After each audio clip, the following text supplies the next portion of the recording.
Construction and volunteerism come together in remote and urban landscapes through a nonprofit started right here in Denver 10 years ago. Here to tell us more about HistoriCorps and how you can get involved are Operations Director Jonas Landis and Jillian McKean-Bidgood, HistoriCorps Board of Directors. Great to have you both here today. Thank you. You're welcome. Jonas, now how did HistoriCorps get started? 10 years ago, the Forest Service and Colorado Preservation Inc. came together to create a workforce for saving places that really engages volunteers and students on preservation of historic buildings on public lands, because there's literally thousands of historic resources that are under-maintained and a part of our universal cultural heritage. Sure. And so, sure, and what is it that you do?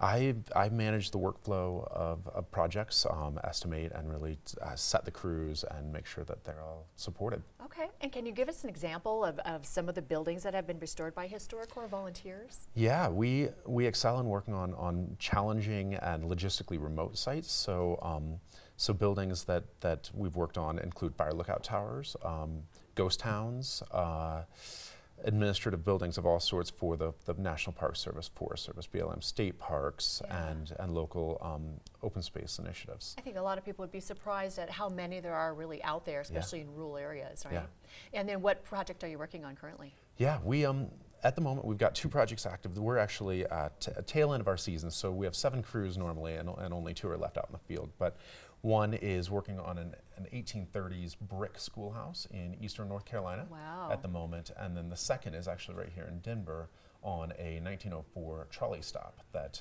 at Downing Street and Marion Parkway. Sure, that's exciting. See it right here in Denver because you are nationwide. Yep. All right, Jillian, let's talk about the volunteers and really kind of volunteers that you're looking for. Well, the great news is that absolutely anyone can volunteer, and we have a wide range of people who do. We've got retirees, students, the youth corps, and entire families can come and volunteer. And on our website, Jonas was mentioning that they're in remote places, but when you go to the website, it will tell you how difficult is the work on a particular project and what you can expect in terms of facilities. Is it camping? Are there lodges? All of that information is on the site before you sign up. And that way you know if it's appropriate for the kids, teenagers, young children, but everybody wants some sort of volunteer outlet. So that's a great information. And so then what's in it for the volunteer? Well, first of all, a lot of fun and getting to see some really beautiful places and know that you spent your time in a way that's helping preserve something historic and beautiful. But also you can learn skills and make great friends as you're working alongside other volunteers from across the country. Sure, and it's not done for free. I mean, you have to fund it somehow. We do. Well, the good news is volunteers don't pay to participate. We rely on corporate partners, grants, and individual gifts. So like I said, we don't ask volunteers to donate, but if they feel the spirit and they want to help fund our work, we absolutely welcome those and encourage people from all around the community to help. Sure, and that's volunteering all year round, you know, at any time throughout the year? We can donate at any time during the year, but we do have a season just because of the construction that has to be done. Hard to work in January. It's hard. I was going to say, it's a little cold out there today.